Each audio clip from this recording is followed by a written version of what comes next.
Before the rise of kings, before swords, crowns, and thrones, there was only fire, a small flame in the dark, surrounded by tired faces and ancient eyes.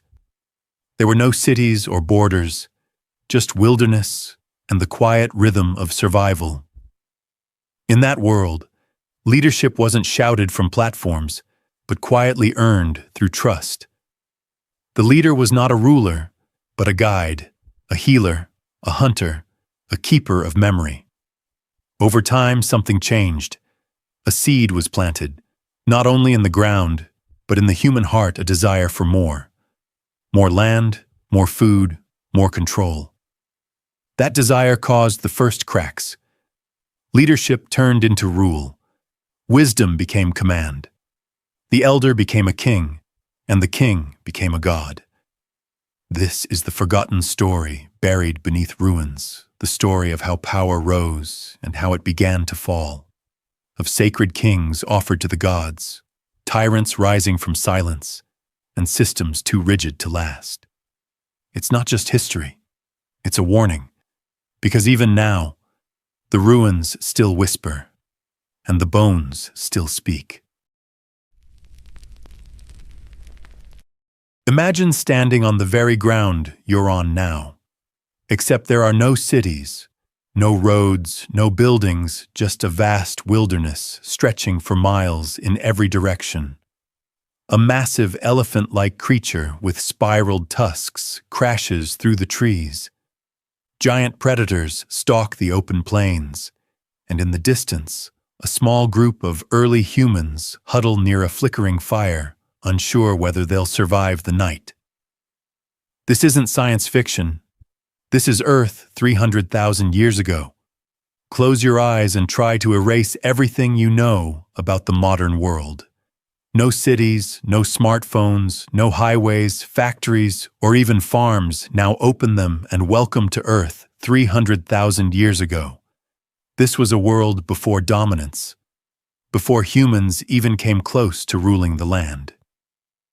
The Earth back then wasn't just different, it was wild, unpredictable, and terrifyingly alive.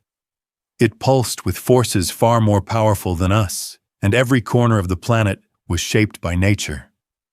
Not human hands. Picture the dense, unbroken forests of Central Africa, where towering trees formed endless green cathedrals, rivers snaked across the land, untouched by dams or bridges. Herds of animals you wouldn't recognize today roamed freely, massive, bizarre, and sometimes terrifying creatures. In what is now Europe, woolly mammoths thundered through icy valleys. Giant deer with antlers, wider than a grown man, is tall, grazed in open meadows and lurking in the shadows. Cave lions bigger than African lions, waiting patiently to ambush their prey. Asia had its own monsters. Massive wild cattle called aurochs ruled the grasslands. Short-faced bears the size of SUVs dominated the forests, and then there were the saber-tooths. Yes, they still roamed fast, deadly, and unchallenged. Even Australia, isolated for millions of years, had its share of giants. There were marsupial lions, enormous flightless birds, taller than a man, and wombat-like creatures as big as cars. The planet was bursting with life, huge, strange, and often deadly. But none of these creatures had anything to fear from humans because 300,000 years ago we were barely on the scene. Homo sapiens were just emerging, and even then scattered and fragile. Most of the heavy lifting in terms of survival that belonged to nature itself, the climate it didn't care about. The world was stuck in a brutal rhythm of ice ages and brief warm periods. Glaciers advanced and retreated like living things, swallowing everything in their path. Sea levels rose and fell by hundreds of feet. Landscapes disappeared, entire ecosystems shifted. Imagine waking up to find the land your ancestors lived on was now buried beneath miles of ice or submerged beneath a new ocean. And then there was fire naturally occurring, uncontrolled and terrifying. A single lightning strike could turn a dry forest into a roaring inferno. No fire departments, no warnings, just smoke, panic, and ash. This was Earth in its rawest form, a planet still experimenting with life, still shaping its continents, still rewriting the rules. But here's the thing, it wasn't all danger. The beauty was overwhelming.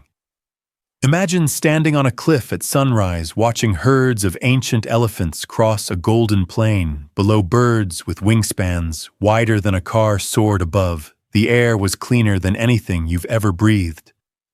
The stars at night were so bright, it felt like the sky itself was alive. This world had rhythm, balance, harmony. Even in the chaos, every animal had its role. Every ecosystem knew how to survive. And through it all, the earth kept spinning wild and untamed.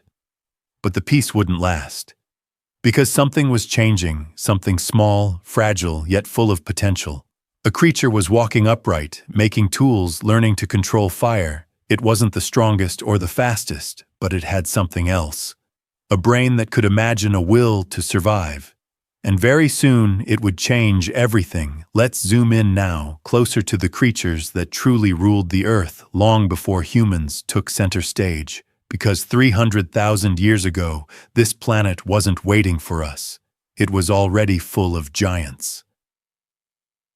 Start with Africa, the cradle of humankind, but also the kingdom of beasts. There were ancient elephants, some even larger than modern-day African elephants, stomping through floodplains in thundering herds. Towering giraffes browsed treetops, while enormous hippos and crocodiles crowded ancient rivers.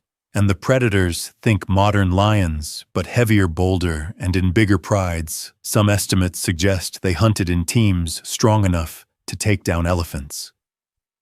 Now move north into Europe. This land wasn't all romantic castles and snowy villages. Back then, it was cold, wild, and ruled by beasts. Woolly rhinoceroses scraped the frozen earth for moss and roots. Giant elk with antlers spanning 12 feet galloped through tundras, and cave bears, massive, shaggy, and unpredictable, claimed deep caverns as their dens, sleeping through brutal winters. But none were as terrifying as the cave lion. Nearly 10% larger than modern lions, they hunted in organized groups and weren't afraid of the dark. In fact, they thrived in it early. Humans would later paint them on cave walls, not just for decoration, but maybe as a warning: head east, and things only get stranger in the icy regions of Siberia. Herds of mammoths trudged across permafrost, using their curved tusks to shovel snow aside. These animals weren't just big, they were essential. Their bones, hides, and fat would eventually become lifelines for early humans. But in this time, they were prey for predators far bigger than any man among them. The short-faced bear stood out. This monster was over 11 feet tall when it reared up. It could run faster than a horse and had a jaw powerful enough to crush bones. Imagine stumbling upon one without a spear or shelter. All you could do was run. And even that might not be enough. Australia, isolated for millennia, evolved its own brand of terror. The Diprotodon, a massive wombat-like creature, could grow larger than a car, and the Megalania, a carnivorous lizard stretched over 20 feet long. It may have been venomous fast and had no predators until humans eventually arrived. And then there's the ocean, the most alien world of all. You wouldn't dare swim far from the shore. In this time, the seas were home to the megalodon's cousins, massive sharks nearly the size of buses, giant sea turtles the size of dinner tables, and strange toothed whales that communicated across vast distances dominated these ancient waters. Even the skies weren't safe. Oversized birds soared over grasslands, some with wingspans over 16 feet in South America. Terror birds, flightless but lightning fast, chased down prey with axe-like beaks, and massive vultures circled overhead, waiting for death to finish its work. It's tempting to think of these animals as myth, like something out of a fantasy novel or a lost world, but they were real flesh and blood survivors of ancient climates shaped by millennia of evolution. They didn't need humans. The world didn't revolve around us, not yet. In this time, humans weren't even top-tier predators at best. We were opportunists, scavengers who watched from the shadows. One wrong move in this world, and you'd become dinner. There were no safety nets, no second chances, no walls between you and the beasts. But here's what's fascinating. These animals, despite their power, didn't live forever. Some began to vanish even before humans became a real threat. Climate shifts, ecosystem changes, and natural cycles caused slow die-offs. Others would meet their end at our hands, but not yet, for now they ruled. This wasn't a lost paradise. It was something much more raw, a planet in perfect balance where death and life danced constantly, and only the best adapted survived, and humans, we weren't even close. But something was stirring inside those fragile bodies, a spark no other animal had, and as we cowered under stars and watched giants walk by, we were already imagining how to bring them down. Try to picture yourself dropped into this ancient world, with nothing but your bare hands, no phone, no knife, no warm clothes, just your instincts. You wouldn't last long, because in 300,000 BCE the Earth didn't care about your comfort or your survival. Every moment was a test.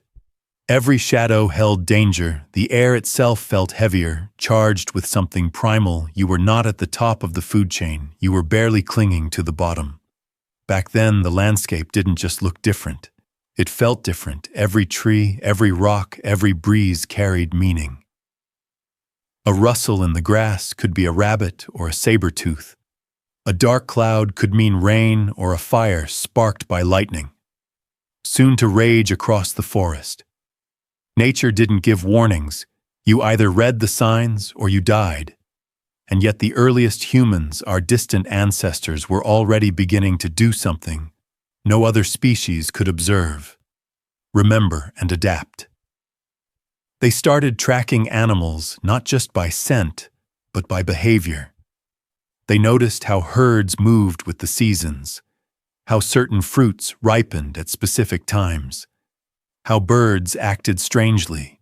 Before storms, these tiny observations passed down through gestures and grunts were the first whispers of human intelligence.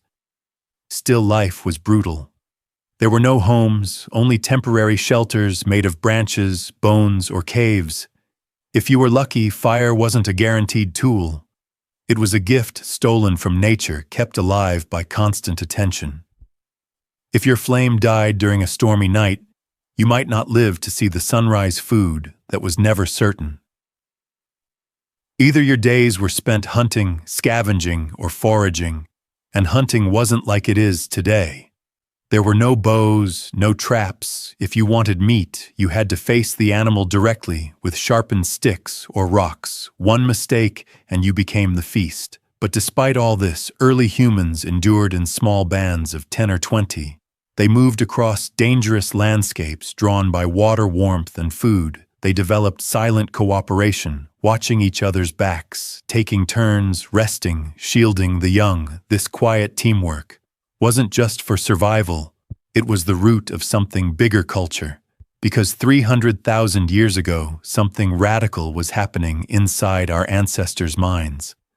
A slow awakening, the beginnings of curiosity, of imagination, of storytelling at night. When the world went dark and fires flickered in the cold. These early humans likely sat in tight circles, staring into the flames. What did they see? Shapes in the fire spirits in the trees. Did they wonder about death? Did they dream? We don't know exactly, but we know this. The brain of Homo sapiens was beginning to grow, and with it came the tools to eventually outthink, outlast, and outmaneuver every creature around them. Still at this point, we were far from dominant. We weren't building anything, we weren't changing the world, we were simply surviving. Barely, the animals ruled the planet. The weather ruled the land, and the earth itself, wild, restless, and unforgiving, set the rules. So when we look at this time, we shouldn't see it as a golden age or a lost paradise. It was a brutal, beautiful, dangerous proving ground. And somehow, against all odds, we made it, not because we were the strongest, Not because we were the fastest, but because we were something new, something dangerous, something the world hadn't seen before. A species that didn't just adapt to the world, but dreamed of changing it.